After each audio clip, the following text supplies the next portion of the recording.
যার বিয়ে হয়, যে ফ্যামিলির থেকে বিয়ে হয়, তাদের আর কি মাথা ব্যথা। আশেপাশের মানুষের মাথা ব্যথা কোনো শেষ নেই। আর ভালো থাকলে যদি ভালো জায়গা হয় বিয়ে, মুখে হাসি অনেক কষ্ট করে হাসি বেরোয়, ভিতরে ভিতরে জ্বলে জ্বলে ঝাল খাল হয়ে যায়। বুঝি বুঝি, সব বুঝি, বুঝি না যে টাকা। বিসমিল্লাহ। একটা কথাই বলবো, আপনারা এত জোরে করে ঝাল খাবেন না, বুঝছেন? একটা কথা মনে রেখেন, খালি একটা বিধবা মেয়েও জীবনের অশান্তি না, ডিভোর্সি মেয়েরও খালি জীবনে খালি অশান্তি হয় না। যার প্রথম বিয়ে হয় সে অশান্তি ভোগ করেই কিন্তু ডিভোর্সি হয়, সে অশান্তি ভোগ করেই কিন্তু বিধবা হয়। তা সে সব যন্ত্রণা ভোগ করে তারপরে কিন্তু আগে হয়েছে বিধবা, ডিভোর্সি। আগের থেকে সে কিন্তু ডিভোর্সি না, আর বিধবা। এ কথাটা ভুলে যাবেন না। আর আপনি প্রথম বিয়ে করে সুখিয়েছেন, কেউ সুখী না। যেন পর চর্চা না করে নিজের চর্চাটা যদি করতেন, কি যে ভালো হতো এই দুনিয়াটা, কি যে মানে দুনিয়াটা জানি না, আমাদের এলাকা। হ্যাঁ রে জীবন, কত কিছু যে দেখবো। যাই হোক, এই যে ভাত নিছি, ইফতার করেছি, একটু খাবো। তা ভাবলাম আপনার জন্য একটু ভিডিও করে করে কথা কই, কথাগুলো শুনিয়ে ভালো লাগলে। আল্লাহ হাফেজ।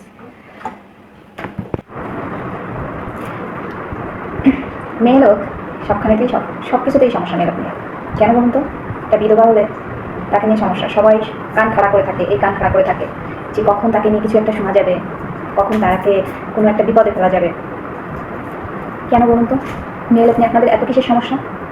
শুধু পুরুষ মানুষের সমস্যা না, একটা ডিভোর্সি হোক, একটা বিধবা হোক, যে কোনো মেয়ে লোক নিয়ে সবার সমস্যা। এই সমাজে মেয়ে লোক নিয়ে এত সমস্যা, শুধু পুরুষ মানুষের সমস্যা তা কিন্তু হচ্ছে না।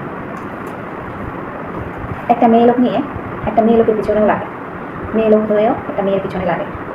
আর যখন একটা বিধবা মেয়ে বিয়ে করে বা তার বিয়ে হয়, ভাগ্যবশত হয়তো নিজে বিয়ে করতে পারে বা ফ্যামিলিগতভাবে দিতে পারে, এই তো আবার নতুন আর একটা চমক পাবে তারা, সে অপেক্ষায় থাকে। নতুন আর এক চমকে থাকে, মানে নতুন আর চমকের অপেক্ষায় থাকে যে আবার এখন নতুন আর একটা বিয়ে করেছে, আবার কোন খবর না কোন খবর আসে, কি হয়, ওর জামাই ধরে পেদায় না ভালোবাসে, মানে সেই মানে ওদের নিজেদের নিয়ে তো কোনো কাজ নেই। মানে নতুন চমকের অপেক্ষায় থাকে শুধু ওরা, মানে নিজেদের নতুন কত কত চমক হয় তা নিয়ে কিন্তু কোনো মাথা ব্যথা নেই।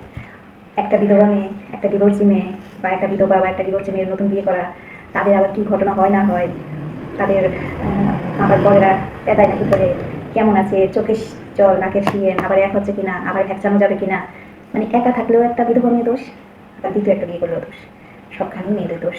বিশেষ করে একটা ডিভোর্সি, একটা বিধবা মেয়ের পায়ে পায়ে পায়ে পায়ে হাই, ওদের চিন্তা আর চিন্তা, এত চিন্তা করতে করতে ওরা যে কবে কী হবে মানে নিজেদের খবর না। একটা বিধবা মেয়ে যদি আবার বিয়ে করে, তাদের চিন্তায় ঘুম থাকে না। যার বিয়ে হয়, যে ফ্যামিলির থেকে বিয়ে হয়, তাদের আর কি মাথা ব্যথা। আশেপাশের মানুষের মাথা ব্যথা কোনো শেষ নেই। আর ভালো থাকলে যদি ভালো জায়গা হয় বিয়ে, মুখে হাসি অনেক কষ্ট করে হাসি বেরোয়, ভিতরে ভিতরে জ্বলে জ্বলে ঝাল খাল হয়ে যায়। বুঝি বুঝি, সব বুঝি, বুঝি না যে টাকা। বিসমিল্লাহ। একটা কথাই বলবো, আপনারা এত জোরে করে ঝাল খাবেন না, বুঝছেন? একটা কথা মনে রেখেন, খালি একটা বিধবা মেয়েও জীবনের অশান্তি না, ডিভোর্সি মেয়েরও খালি জীবনে খালি অশান্তি হয় না। যার প্রথম বিয়ে হয় সে অশান্তি ভোগ করেই কিন্তু ডিভোর্সি হয়, সে অশান্তি ভোগ করেই কিন্তু বিধবা হয়। তা সে সব যন্ত্রণা ভোগ করে তারপরে কিন্তু আগে হয়েছে বিধবা, ডিভোর্সি। আগের থেকে সে কিন্তু ডিভোর্সি না, আর বিধবা। এ কথাটা ভুলে যাবেন না। আর আপনি প্রথম বিয়ে করে সুখিয়েছেন, কেউ সুখী না। যেন পরে চর্চা না করে নিজের চর্চাটা যদি করতেন, কি যে ভালো হতো এই দুনিয়াটা, কি যে মানে দুনিয়াটা জানি না, আমাদের এলাকা। হ্যাঁ রে জীবন, কত কিছু যে দেখবো। যাই হোক, এই যে ভাত নিছি, ইফতার করেছি, একটু খাবো। তা ভাবলাম আপনার জন্য একটু ভিডিও করে কথা কই, কথাগুলো শুনিয়ে ভালো লাগে। আল্লাহ হাফেজ।